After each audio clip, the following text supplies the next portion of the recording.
Assalamualaikum warahmatullahi wabarakatuh. Bismillahirrahmanirrahim.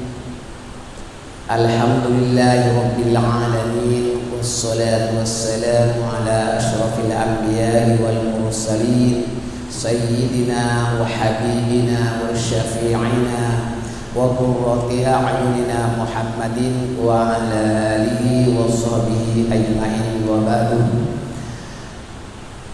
Muslimin dan muslimat, mukminin wal mukminat, hadirin dan hadirat rahimakumullah. Malam ini kita akan menjelaskan sholat sunat. Tapi bagaimanapun yang saya berikan topik malam ini adalah sholat tahajud dan sholat sunat fajar.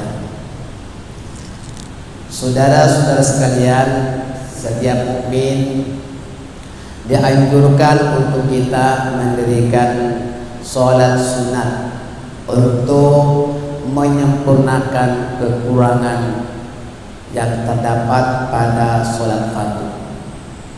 Jadi perlu mendirikan sholat sunat, dan sholat sunat ini banyak sekali. La yatimul iman illa bitamamil faraidi was sunat.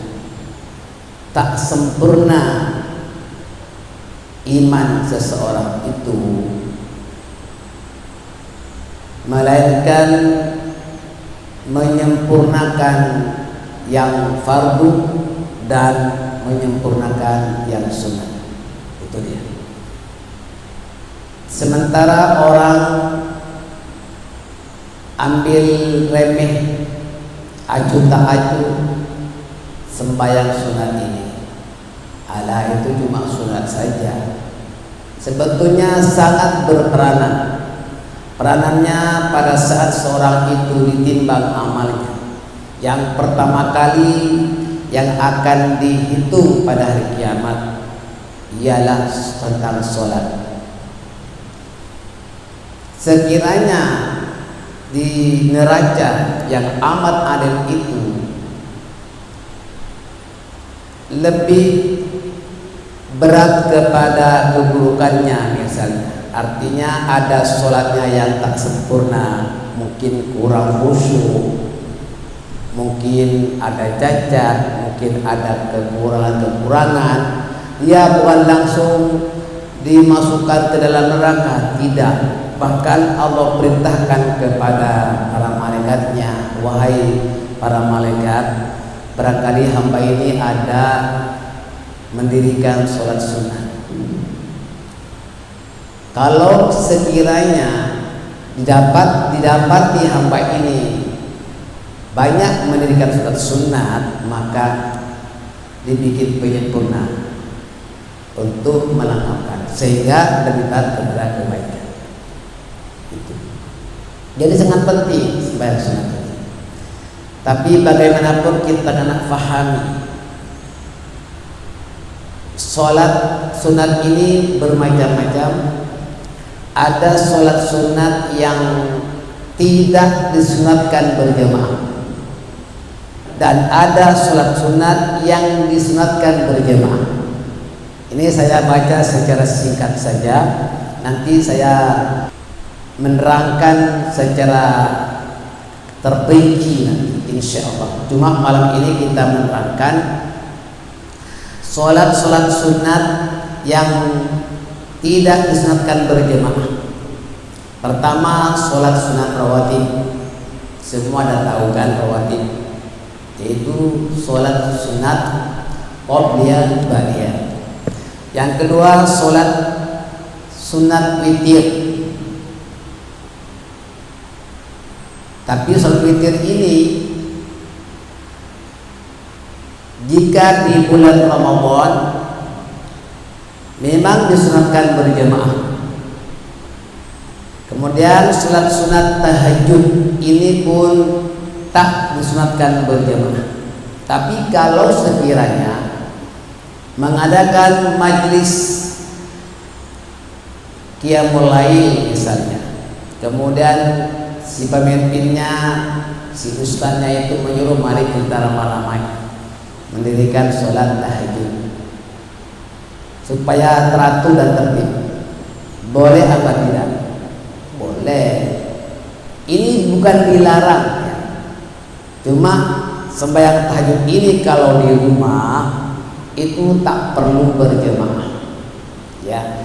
Dan sholat sunat hajat ini pun tak perlu berjemaah. Tapi kalau ada sesuatu majlis ada sholat sunat hajatnya, boleh. Bukan dilarang berjemaah, tidak, cuma tak disunatkan berjemaah. Sembahyang sendiri-sendiri saja. Sembahyang duha, sembahyang tahiyatul masjid. Nah, ini sembahyang tahiyatul masjid ini saya terangkan secara terperinci nanti. Sebab sholat tahiyatul masjid ini sembahyang sunat menghormat masjid. Jangan terkeliru. Kalau seseorang itu masuk ke masjid, kebetulan sholat sudah mulai mendirikan sholat, si imam berjamaah semuanya, maka tidak ada sholat sunat sama sekali, termasuk tahiyatul masjid dan juga apa sholat qabliyah tidak ada, melainkan terus menjadi masbuk, utamakan sholat fardu. Kalau kita mengadakan satu majlis seperti pengajian, ceramah, banyak orang, tapi kita tak ada masa dan bahkan ada tempat nak sembahyang, saking penuhnya orang, maka itu pun tak perlu sholat sunat tahiyatul masjid ya, tak perlu sholat sunat tahiyatul masjid. Ganti saja dengan tasbih sebanyak 4 kali. Subhanallah walhamdulillah wa la ilaha illallah wallahu akbar 4 kali. Menyamai pahalanya dengan 2 rakaat. Sholat sunat wudu, nah ini pun jarang orang buat, tapi ada sembahyang sunat wudu ini. Dan saya akan perincikan semua nanti. Ada sholat tasbih, ini pun tak disunatkan berjamaah. Tapi kalau mengadakan satu majlis misalnya untuk memberikan latihan kepada hadirin, karena senang tasbih ini agak susah ya, tasbihnya ada 300 tasbihkan, maka itu boleh berjamaah, tidak dilarang ya. Kalau di rumah atau di sini kita tak ada apa-apa, mau bayang tasbih silahkan. Sholat taubat tak disebutkan berjamaah. Sholat taubat, sholat istihara, sholat sunat safar, sholat sunat ihram, sholat sunat tawaf, ini semuanya tidak disunatkan berjamaah ya. Tapi nanti saya akan rinci satu demi satu ya. Seperti tahiyatul masjid itu langsung memang tak ada berjamaah ya. Kemudian sembahyang sunat safar pun tak ada langsung, tak ada berjamaah. Mau berpergian jauh yang jaraknya tidak kurang daripada 89 km. Saudara sekalian, ada sholat sunat yang disunatkan berjamaah. Pertama sekali yaitu sholat sunat hari raya Idul Fitri dan hari raya Idul Adha. Ini utamakan datang ke masjid ataupun di mana saja. Kalau di sebuah tempat itu diadakan majlis sholat hari raya, silakan sunat berjamaah. Jangan sembahyang di rumah sendiri-sendiri, tak boleh. Kecuali bagi orang yang tak ada tempat di masjid, seperti perempuan mungkin tak ada disediakan tempat untuk perempuan, boleh sholat sunat hari raya di rumah. Tapi bagi laki-laki memang kita datang ke masjid beramai-ramai ya, untuk mendirikan sunat-sunat hari raya Idul Fitri dan Idul Adha. Dan setahun ada 2 kali. Kemudian sembahyang sunat tarawih, ini pun disunatkan berjamaah. Afdalnya kalau mengizinkan sholat di masjid, tak dapat di masjid, di mana saja tempat yang disediakan untuk sembahyang tarawih ya, tahu kan? Sembahyang witir di bulan Ramadan, saya terangkan tadi kan, sembahyang witir di bulan Ramadan sunat berjemaah. Nanti saya terangkan sembahyang witir ini sebetulnya ada awal malam, ada akhir malam. Boleh, asalkan tahu laksanakan yang terakhir, sama ada akhir malam ataupun maksudnya akhir daripada awal malam ataupun akhir daripada akhir malam. Itu nak memahami. Dan sholat sunat gerhana bulan disebut khusuf. Sholat sunat gerhana matahari namanya khusuf. Sholat sunat istisqa minta hujan, ini pun sunat berjemaah dan bahkan digalakkan berjemaah itu.